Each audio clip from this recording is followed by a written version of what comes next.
Hello everyone, this is एहसान sir. तो आप सभी का आपका अपने प्यारे चैनल उन्नति एहसान में वेलकम है, स्वागत है, खुशामदीद है। तो मेरे प्यारे बच्चों, बहुत दिनों बाद मुलाकात हो रही है। मैंने बहुत दिनों बाद आपको लेक्चर अपलोड कर रहा हूँ अभी, तो थोड़ी व्यस्तता चल रही है, इसके लिए मैं माफ़ी चाहता हूँ। अब मैं कोशिश करूँगा टाइम निकाल के आपको अपलोड कंटिन्यू करता रहूँ, ठीक है। तो आज आप लोग 12th के मैथमेटिक्स को मैं आगे बढ़ाऊँगा, ओके, आप लोगों के लिए। इससे पहले मैंने 2 लेक्चर 01 और 02 डाल रखा है। कोई नए व्यूअर्स हैं तो आप लोगों से मेरा रिक्वेस्ट है कि पहले उन 2 भी लेक्चर को आप देख लो। अगर आप उस वीडियो को देखना चाहते हो तो मैं उसका लिंक इस वीडियो के डिस्क्रिप्शन में दे दूँगा, या आप मेरे चैनल को विजिट कर लेना। मेरा चैनल का नाम ऊपर लिखा हो, उन्नति एहसान, तो देख लेना जा करके। अब प्ले लिस्ट में आपको मिल जाएगा 12th का मैथमेटिक्स, ठीक है।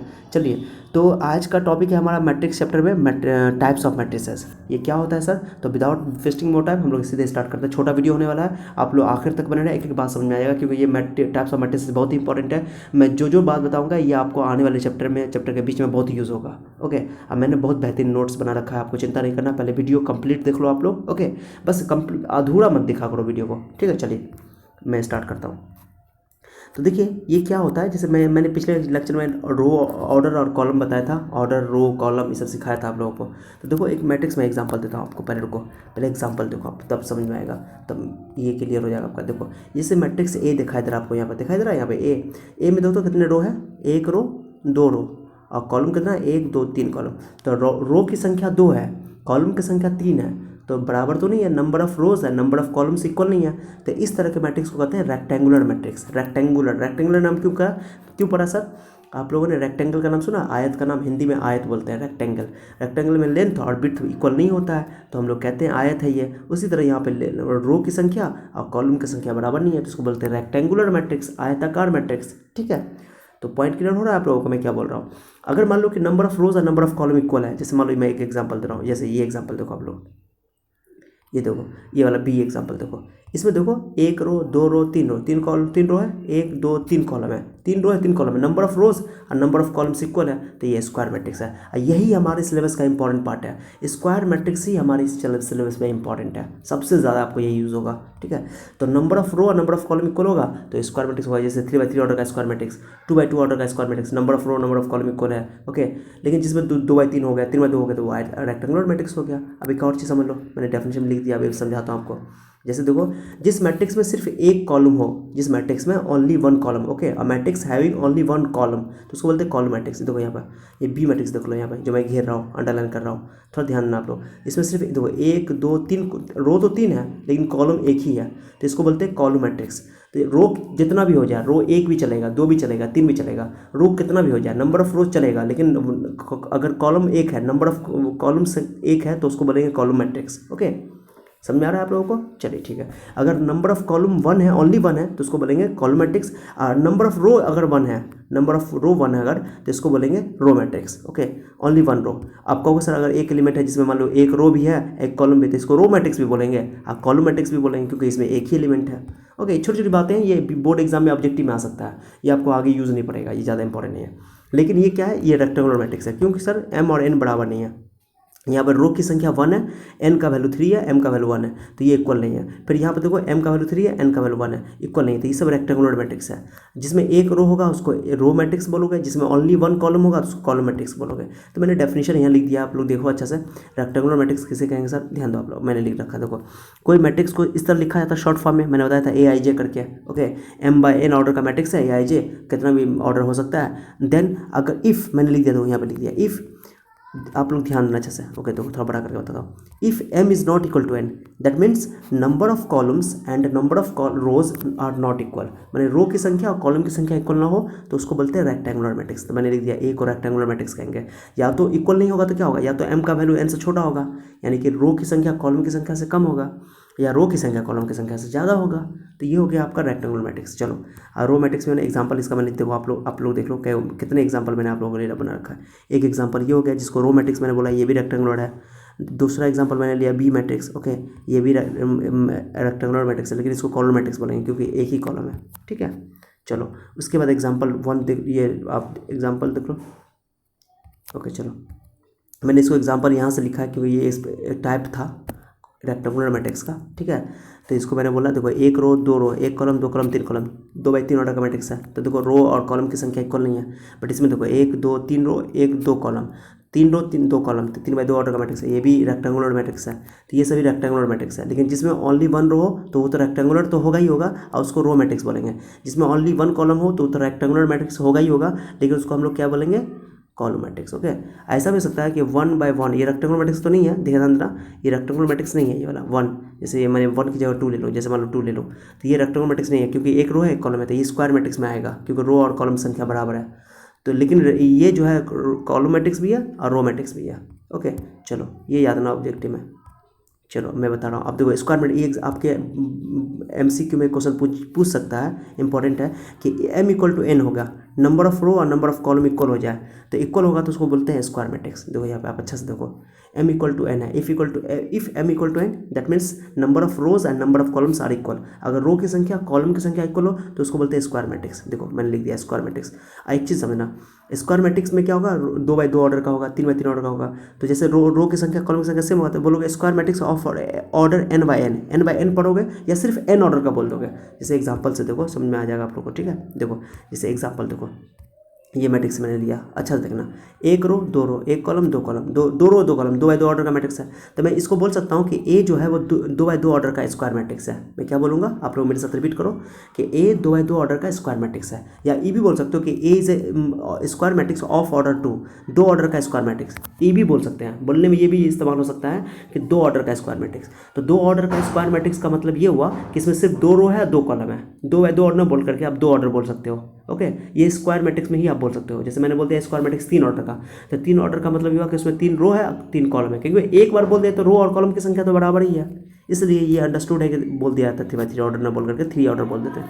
जैसे ये मैट्रिक्स देखो, बी मैट्रिक्स, ये 3 रो है 3 कॉलम है, तो 3x3 ऑर्डर का स्क्वायर मैट्रिक्स था। इसको मैं बोलूँगा बी एक स्क्वायर मैट्रिक्स है 3 ऑर्डर का, सिर्फ 3 ऑर्डर बोल देंगे काम बन जाएगा, ठीक है। देखो एक मैट्रिक्स आप लोग और देख लो, जैसे ये सी मैट्रिक्स है, एक रो एक कॉलम है, 1/1 ऑर्डर का स्क्वायर मैट्रिक्स है ये, समझना, 1 रो 1/1 ऑर्डर का मैट्रिक्स है ये भी स्क्वायर मैट्रिक्स है, क्योंकि number of row number column equal है।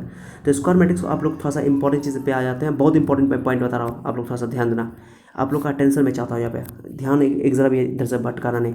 एक मैं स्क्वायर मैट्रिक्स ले रहा हूँ AIJ 3/3 ऑर्डर का, ठीक है। तब मैंने बोला कि इस तरह लिखा रहेगा तो आप इसको कैसे ओपन करोगे, कैसे, इस तरह का कॉम्पैक्ट फॉर्म है, ये शॉर्ट फॉर्म है। अब मैं इसे खोलना चाहता हूँ, ओपन करना चाहता हूँ, इसको ओपन कर दो, थोड़ा बड़ा कर दो, लॉन्ग फॉर्म में करो। तो कितना ऑर्डर का मैट्रिक्स है ये, तो स्क्वायर मैट्रिक्स 3 ऑर्डर का, 3 ऑर्डर का मतलब हुआ कि 3/3 ऑर्डर का स्क्वायर मैट्रिक्स है, ठीक है।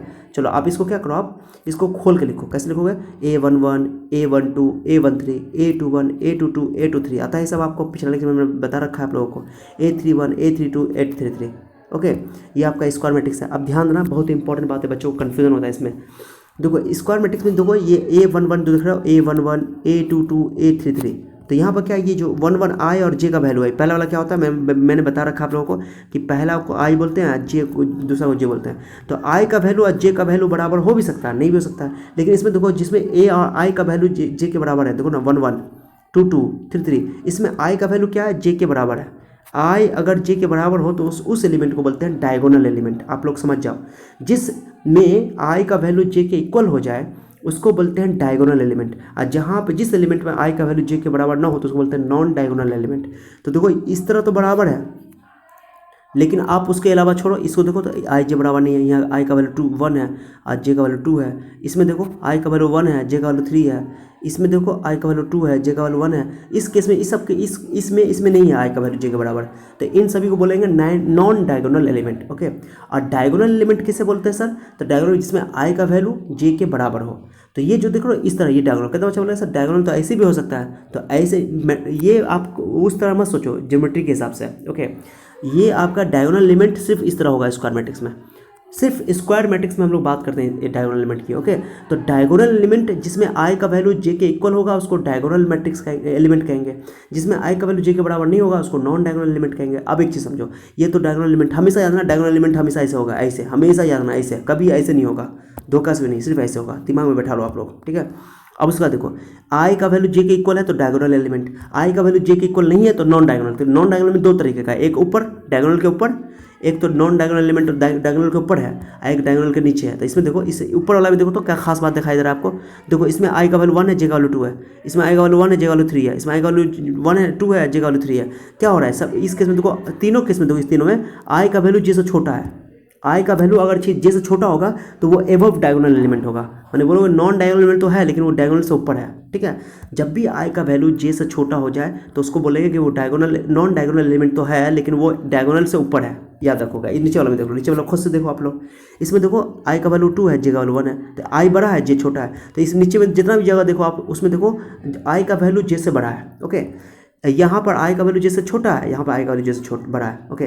तो जहाँ पे आई का वैल्यू जैसे छोटा होगा वो डायगोनल के ऊपर वाला एलिमेंट होगा नॉन डायगोनल एलिमेंट में, और जहाँ पे आई का वैल्यू जैसे बड़ा होगा वो डायगोनल के नीचे होगा, और जिसमें आई का वैल्यू जैसे बराबर होगा वो समझे ना डायगोनल एलिमेंट है। चलो ठीक है, मैंने लिख रखा है सब आपको थ्योरी में, देखो सारा चीज़ मैंने थ्योरी में लिख रखा है, इसलिए आप लोग चिंता मत करना, एक एक बात को मैंने नोट करके लिखा है, देखो एग्जाम्पल के साथ। इफ़ आई इक्वल टू जे, मैंने लिखा है यहाँ पे आई इक्वल टू जे, तो ए आई जी को बोलेंगे डायगोनल एलिमेंट्स, ओके। अब डायगोनल का एग्जाम्पल मैंने लिख दिया A11 A22 A33, इसी तरह आगे होगा, अगर 4 ऑर्डर का मैट्रिक्स है तो A44 A55, आई का वैल्यू जे से बराबर होना चाहिए, बात खत्म डायगोनल के लिए। If I is not equal to J, अगर आई जे के इक्वल नहीं है तो उसको बोलते हैं ए आई जी को बोलते हैं नॉन डायगोनल एलिमेंट्स, ओके। अब इसमें केस में 2 केस हो गया कि अगर आई का वैल्यू जैसे छोटा है, यहाँ देखो यहाँ मैं ऊपर बताया था ऊपर वाला, आई का वैल्यू जैसे छोटा है इस केस में, हर केस में, तो उसमें वो होगा ए आई जी तो नॉन डायगोनल एलिमेंट होगा, उसको बोलते हैं नॉन डायगोनल एलिमेंट बोलेंगे, लेकिन वो क्या होगा above diagonal, non diagonal elements above diagonal, diagonal के ऊपर वाला, ओके। मैंने एग्जाम्पल दे दिया A12 A13 A23 वाला। नीचे देखो आप लोग कि if I is greater than J, एक देखो नीचे वाला इस वाले में, इसमें आई का वैल्यू जैसे बड़ा है, ओके, ध्यान दो, तो ये इसको कहेंगे कि ये बिलो है, डायगोनल के नीचे है, बिलो, ओके।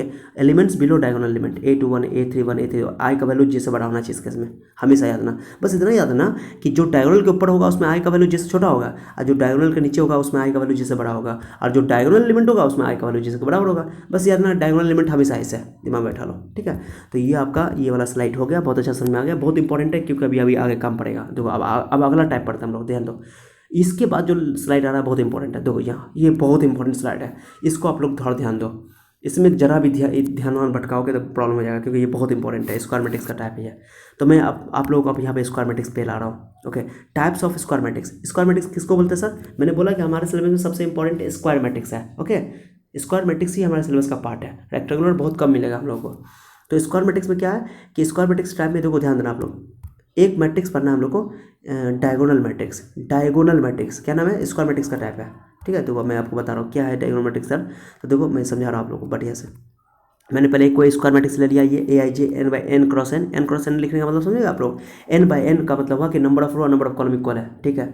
चलो, तो डायगोनल एलिमेंट किसे बोलेंगे, थोड़ा सा ई लैंग्वेज समझ लो, बच्चों को ये सब आई जे देखकर डर लगता है, बिल्कुल डरने की जरूरत नहीं है। अगर ए आई जे का वैल्यू 0 है, ए आई जे का वैल्यू 0 का मतलब क्या हुआ सर? कोई एलिमेंट 0 है, कब 0 है? जब आई नॉट इक्वल टू जे हो। तो मैंने अभी आप लोगों को बताया कि जब आई नॉट इक्वल टू जे होता है तो क्या होता है, डायगोनल एलिमेंट की नॉन डायगोनल एलिमेंट, तो आप लोगों ने बताया था आपको नॉन डायगोनल एलिमेंट, ओके। जब आई नॉट इक्वल टू जे हो तो नॉन डायगोनल एलिमेंट होगा, आई इक्वल टू जे हो तो डायगोनल एलिमेंट्स होगा, ओके। तो ये तो आई नॉट इक्वल टू जे है, तो नॉन डायगोनल एलिमेंट की बात हो रही है, तो नॉन डायगोनल एलिमेंट का वैल्यू 0 होना चाहिए, बात खत्म।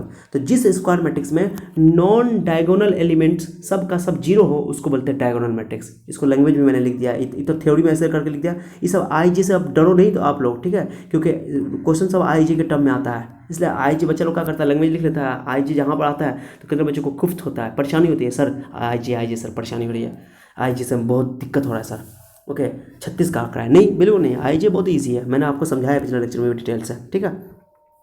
तो if I not equal to j that means okay it tells about the non diagonal elements, okay. I am talking about non diagonal element. जब आई का वैल्यू जे के बराबर ना हो तो नॉन डायगोनल एलिमेंट, और नॉन डायगोनल एलिमेंट का value अगर 0 हो तो उसको बोलते हैं डायगोनल मैट्रिक्स। मैंने यहाँ थ्योरी में लिख दिया, आप लोग देख लो अच्छा से, देखो मैं आपको अच्छा से दिखाता हूँ, देखो ओके ध्यान दो। मैंने क्या लिखा, A I not equal to then A is called diagonal matrix, और डायगोनल मैट्रिक्स का डेफिनेशन क्या होगा, all non diagonal elements are 0, सारे के सारे नॉन डायगोनल एलिमेंट्स क्या होना चाहिए, 0 होना चाहिए। तो उसको बोलेंगे डायगोनल एलिमेंट से कोई मतलब नहीं है हमें मतलब है नॉन डायगोनल एलिमेंट से। तो देखो तो ये डायगोनल ऐसे लेंगे हम लोग, ऐसे डायगोनल होगा, याद ना डायगोनल हमेशा ऐसे लेंगे, ओके ध्यान देना अच्छा से। और बाकी सब इसको छांट के देखो, बाकी सब 0 है कि नहीं, ये भी 0 है, ये भी 0 है, डायगोनल के ऊपर वाला भी 0 है, डायगोनल के नीचे वाला भी 0 है। तो all non diagonal element should be 0 for diagonal matrix, okay always remember. कि जितने भी डायगोनल मैट्रिक्स के जितने भी नॉन डायगोनल एलिमेंट होंगे वो जीरो होंगे, ये डेफिनेशन है। और डायगोनल एलिमेंट के बारे में कुछ मतलब नहीं है, टेंशन नहीं लेना। डायगोनल एलिमेंट जीरो है या नंबर है, नेचुरल, कुछ भी है चलेगा, लेकिन मुझे कंडीशन किस पर डाला गया, कंडीशन है सर कि डायगोनल मैट्रिक्स उसे कहेंगे जिसका नॉन डायगोनल एलिमेंट जीरो। तो देखो ये हो गया। इसको शॉर्ट फॉर्म में कभी कभी कुछ बुक में, एनसीईआरटी तो नहीं लिखा है, कुछ बुक में इसको ऐसे भी लिख दिया जाता है, आप लोग ध्यान देना।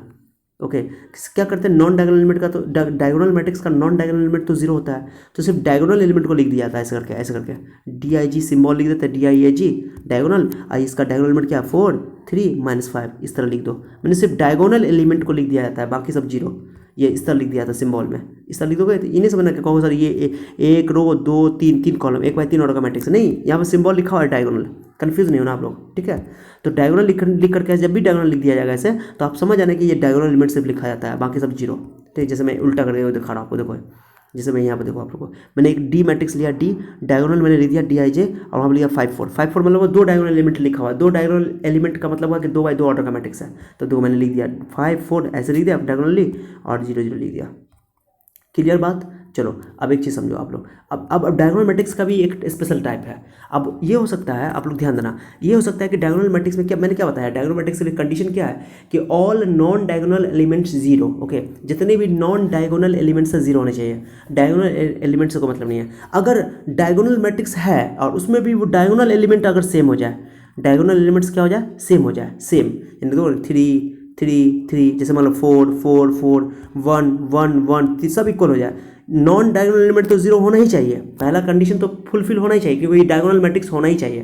तो अगर नॉन डायगोनल एलिमेंट जीरो है और डायगोनल एलिमेंट सेम है, ओके, तो डायगोनल मैट्रिक्स तो है ही, लेकिन इसका स्पेशल नाम रख पड़ गया स्केलर मैट्रिक्स। क्या नाम पड़ा इसका, स्केलर मैट्रिक्स। ओके मैंने एक और एग्जांपल रखा, देखो ये भी स्केलर मैट्रिक्स है, देखो डायगोनल एलिमेंट सेम है, 1 1 है, ओके, और बाकी सब जीरो है, बाकी जीरो होना चाहिए, क्या कि डायगोनल होना ही चाहिए, कंडीशन है कि डायगोनल मैट्रिक्स होना चाहिए। तो डायगोनल मैट्रिक्स की कंडीशन क्या है, non diagonal elements okay should be zero. Okay याद रखना बात को। तो स्केलर मैट्रिक्स का मैंने एक डेफिनेशन इस तरह लिखा है, देखो ध्यान दो आप लोग, I not equal to j, okay, तो एलिमेंट जीरो होना चाहिए, सिंपल बात है। इसका I not equal to j का मतलब क्या हुआ सर, नॉन डायगोनल एलिमेंट, इस तरह लिखा जाता है, ये इसको फंक्शन की तरह लिखते हैं इस तरह। आप लोग आगे समझो कैसे, एक ही ब्रैकेट देना ऐसा करके, इधर ब्रैकेट नहीं समझना कि सर छूट गया सर भूल गया, ऐसा मत समझना, ठीक है, भूले नहीं है सर, इस तरह ही लिखा जाता है, इसी तरह लिखा जाता है, तो जैसे लिखा हुआ नोट्स में से लिखना। तो I not equal to j का मतलब हुआ कि जीरो, यानी non diagonal elements, all non diagonal element zero, और I इक्वल टू जे का मतलब हुआ डायगोनल एलिमेंट। तो डायगोनल एलिमेंट के होना चाहिए, के मतलब कांस्टेंट, सर के क्या है सर, के मतलब कांस्टेंट या स्केलर बोल दो, स्केलर यानी सेम होना चाहिए value, same, all diagonal element should be equal, बात खत्म, ठीक है। तो उसको बोलेंगे स्केलर मैट्रिक्स। क्लियर हो गया। तो मैंने डेफिनेशन देखो कल लिखा है, आपको डेफिनेट लैंग्वेज में भी लिख दिया, देखो A is scalar, all diagonal elements are same, diagonal matrix तो है ही है, उसके अलावा डायगोनल एलिमेंट्स का सेम होना चाहिए था। देखो ये 3 3 3 दिखाई दे रहा है, 1 1 दिखाई दे रहा है, 2 2 दिखाई दे रहा है, ये 2 ऑर्डर का है, सब स्केलर मैट्रिक्स है। तो स्केलर मैट्रिक्स स्क्वायर मैट्रिक्स भी है और डायगोनल मैट्रिक्स भी है, ओके, ये समझ में आना चाहिए, मतलब कि ये स्क्वायर मैट्रिक्स का ही टाइप है और डायगोनल मैट्रिक्स का भी टाइप है, ठीक है। So don't worry. अगर मान लो इसी में मान लो 1 1 स्पेशल हो जाए, ये 1 1 ये स्पेशल मैट्रिक्स है, ध्यान देना आप लोग, ये मैट्रिक्स जो आपको दिखा दे रहा है ये 1 1 स्पेशल मैट्रिक्स है, ये 1 1 अगर हो जाएगा तो स्केलर भी है, डायगोनल भी है और स्क्वायर भी है। तो इस 1 1 को अगर डायगोनल एलिमेंट सिर्फ स्पेशल 1 1 हो जाए और कुछ भी नहीं, इक्वल हो तो स्केलर मैट्रिक्स, इक्वल ना हो तो वो डायगोनल तो होगा ही होगा, अगर नॉन डायगोनल एलिमेंट जीरो हो। अगर 1 1 हो जाए तो इसको बोलते हैं यूनिट मैट्रिक्स या आइडेंटिटी मैट्रिक्स। सबसे इंपॉर्टेंट मैट्रिक्स यही है हमारे सिलेबस का, सबसे इंपॉर्टेंट मैट्रिक्स आइडेंटिटी मैट्रिक्स, यानी कि हमेशा इसे 1 1 रहेगा। स्केलर मैट्रिक्स तो है ही है, स्केलर के लिए मैंने क्या बताया था अभी आप लोगों को कि इक्वल होना चाहिए, डायगोनल एलिमेंट इक्वल तो है, बाकी नॉन डायगोनल एलिमेंट जीरो होना चाहिए, वो भी है। तो ये स्केलर मैट्रिक्स भी है, डायगोनल मैट्रिक्स भी है, स्क्वायर मैट्रिक्स भी है, लेकिन इसका स्पेशल नाम रखा गया इस आइडेंटिटी मैट्रिक्स, क्योंकि यूनिट मैट्रिक्स भी बोलते हैं, यूनिट मतलब 1 को बोलते हैं यूनिट। तो मैंने आगे लिखा है, दो आप लोगों को ये देखा दो, यहाँ फिक्स है कि 1 ही होगा, फिक्स है, देखो मैंने लिखा है आइडेंटिटी मैट्रिक्स और यूनिट मैट्रिक्स, आई से डिनोट किया जाता है, ठीक है, आई से। तो इसका all non diagonal element zero होना ही चाहिए, पहला कंडीशन है, और डायगोनल एलिमेंट 1 होना चाहिए हमेशा, चाहे 2 ऑर्डर हो या 3 ऑर्डर हो। हम लोग को जनरली जो ना, आप लोग याद है ना, हम लोग को जो स्क्वायर मैट्रिक्स पढ़ना है जनरली 2 ऑर्डर का पढ़ना, 2 ही पढ़ना, 2 ऑर्डर का 3 ऑर्डर का, 2 by 2 order 3 by 3 order. So don't worry, ठीक है। देखो मैंने एग्जाम्पल लिखा है I2 का मतलब क्या हुआ सर, 2 ऑर्डर का आइडेंटिटी मैट्रिक्स था, हमेशा ऐसे 1 लेना, 1 1 आइडेंटिटी मैट्रिक्स 1 1, ओके। चलो इसको I भी लिख सकते हैं, I2 को सिर्फ I भी बोल देंगे तो काम बन जाएगा। I3 देखो 3 ऑर्डर का आइडेंटिटी मैट्रिक्स, ओके, 1 1 1 0 सब है ये, ओके। तो ये होगा।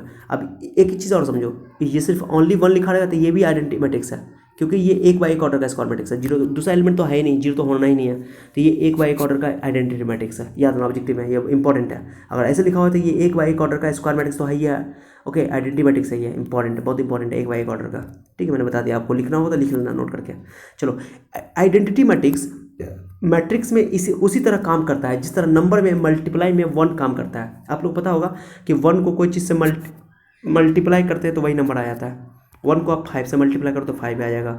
तो उसी तरह मैट्रिक्स के केस में आइडेंटिटी मैट्रिक्स 1 की तरह काम करता है। मेरी बात को गौर सुने, आप गौर से सुनो कि जैसे नंबर के लिए 1 का कोई वैल्यू नहीं है, मल्टीप्लाई में मल्टीप्लाई करते हैं वही नंबर आ जाता है, किसी भी नंबर से मल्टीप्लाई करते हैं। तो उसी तरह मैट्रिक्स में अगर हम लोग किसी मैट्रिक्स को आइडेंटिटी मैट्रिक्स से मल्टीप्लाई करेंगे तो वो मैट्रिक्स खुद आ जाएगा। मैंने आइडेंटिटी मैट्रिक्स एकदम जस्ट लाइक 1 की तरह काम करेगा। ओके, 1 की तरह। तो मैंने लिखा देखो, आई को ए से मल्टीप्लाई करो या ए को आई से मल्टीप्लाई करो, ए ही होगा।